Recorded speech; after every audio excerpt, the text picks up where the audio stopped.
খুব লাগছে পুরুষোত্তম প্রভু তার ভক্তিতে তাদের ইয়েতে পুরুষোত্তম প্রভু এমন ছিলেন বলছেন আমি বরাহনন্দ কি বরাহনন্দ আচ্ছা পুরো দাঁড়িয়ে দিয়ে অভিষেক করি বলে আমি বরাহনন্দ মানে বলছিলেন বরাহনন্দ বলে আমার ভক্তি কিছু নেই গুরুদেব যখন বলেন ওনার সঙ্গে হ্যাঁ পুরুষোত্তম যেতে হবে ওখানে দেখো আমার মঠের বিয়ে হয়ে গেছে গুরুদেব ঠিক আছে আরো সময় দরকার বয়স করে শুধু পুরো থেকেও আরো বেশি বয়স একটা মানে এরকম ইয়ে ব্যাগ ছিল ইয়ে খাটি একটা ব্যাগ সবসময় বড় থাকতাম ট্রাভেলিং ব্যাগ একটা তখন মন ছিল সে গামছা পরে যেত গুরুদেব বলেছে কাপড়টা লাল করে জড়িয়ে দিল একটা উত্তরে চলে নিল পিঠে থাকতো সেই ছেলে কোথায় পিঠে ব্যাগটা আমারই লোক মানে গানের লোক সবসময় ওষুধ একটা নিল লাঠি ছিল মোবাইল আগে তো হ্যাঁ সব চলতে গুরুদেব চলছে আর বড়রা বর্তমান গুরুদেব ছেড়ে দেবে যখন চলছে যখন তারা আমি যখন বিদেশে ছিলাম শুনলাম ওই যে দেবানন্দ আমার শরীরটা খুব খারাপ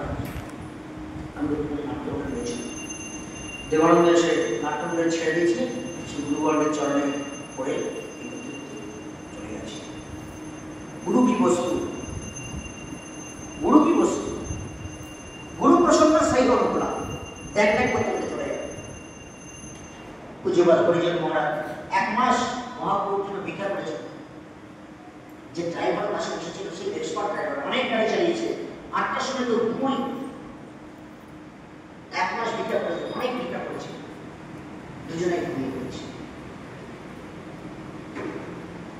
তার পূর্ণ হয়ে গেছে সেবায় কোয়ালিফাই হয়ে গেছে এখানে কোয়ালিফাই করতে হবে তখন আমি থাকবো যে কোয়ালিফাই করে দেবে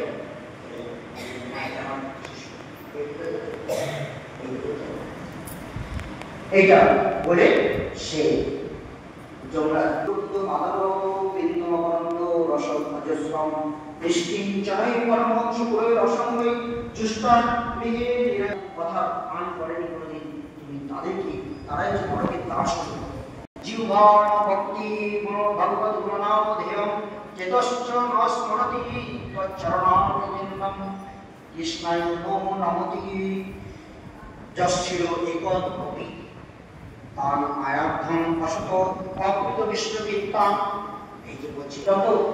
শ্রীপুত্র আদি দাদা দাদার কাছে মাথা ঢুকাচ্ছে কারণ আমার বলতে কিছু দরকার আছে যাই হোক অনেক প্রসঙ্গ হর্ষে করেন